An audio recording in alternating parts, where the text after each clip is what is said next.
उत्पत्ति अध्याय 32। एसाव से मिलने की याकूब की तैयारी।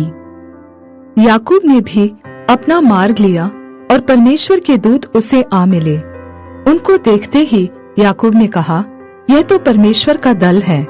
इसलिए उसने उस स्थान का नाम महनैम रखा।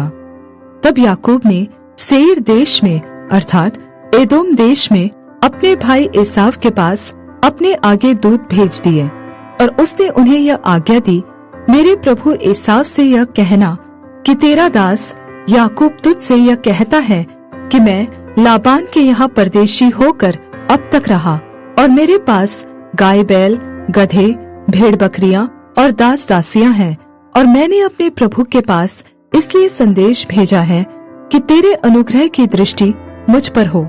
वे दूत याकूब के पास लौटकर कहने लगे, हम तेरे भाई एसाव के पास गए थे और वह भी तुझसे भेंट करने को 400 पुरुष संग लिए हुए चला आता है।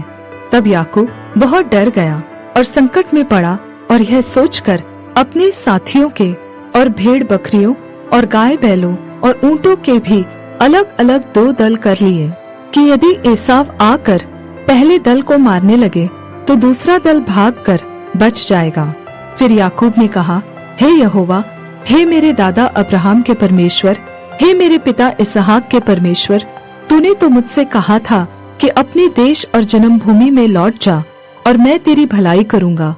तूने जो जो काम अपनी करुणा और सच्चाई से अपने दास के साथ किए हैं कि मैं जो अपनी छड़ी ही लेकर इस यरदन नदी के पार उतर आया और अब मेरे 2 दल हो गए हैं। तेरे ऐसे ऐसे कामों में से मैं एक के भी योग्य तो नहीं हूँ। मेरी विनती सुनकर मुझे मेरे भाई एसाव के हाथ से बचा। मैं तो उससे डरता हूँ, कहीं ऐसा न हो कि वह आकर मुझे और माँ समेत लड़कों को भी मार डाले।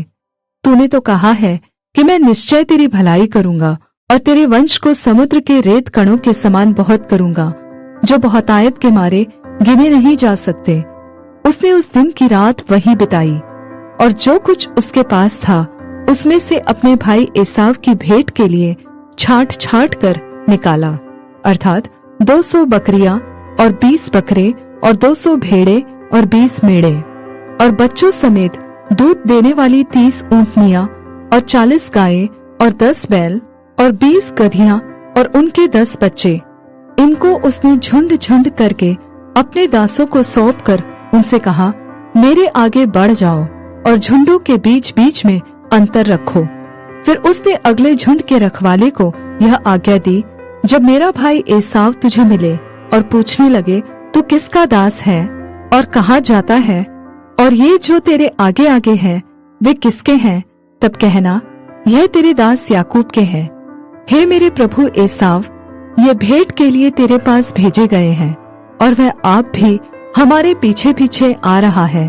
और उसने दूसरे और तीसरे रखवालों को भी वरन उन सभी को जो झुंडों के पीछे पीछे थे ऐसी ही आज्ञा दी कि जब एसाव तुमको मिले तब इसी प्रकार उससे कहना, और यह भी कहना, तेरा दास याकूब हमारे पीछे पीछे आ रहा है, क्योंकि उसने यह सोचा कि यह भेंट जो मेरे आगे आगे जाती है इसके द्वारा मैं उसके क्रोध को शांत करके तब उसका दर्शन करूंगा। हो सकता है वह मुझसे प्रसन्न हो जाए। इसलिए वह भेंट याकूब से पहले पार उतर गई और वह आप उस रात को छावनी में रहा। याकूब का मल्लयुद्ध। उसी रात को वह उठा और अपनी दोनों स्त्रियों और दोनों दासियों और 11 लड़कों को संग लेकर घाट से यब्बोक नदी के पार उतर गया। उसने उन्हें उस नदी के पार उतार दिया, वरन अपना सब कुछ पार उतार दिया, और याकूब आप अकेला रह गया। तब कोई पुरुष आकर पाँव फटने तक उससे मल्लयुद्ध करता रहा। जब उसने देखा कि मैं याकूब पर प्रबल नहीं होता, तब उसकी जांघ की नस को छुआ और याकूब की जांघ की नस उससे मल्लयुद्ध करते ही करते चढ़ गई। तब उसने कहा, मुझे जाने दे, क्योंकि भोर होने वाला है। याकूब ने कहा, जब तक तू मुझे आशीर्वाद न दे तब तक मैं तुझे जाने न दूंगा। और उसने याकूब से पूछा, तेरा नाम क्या है?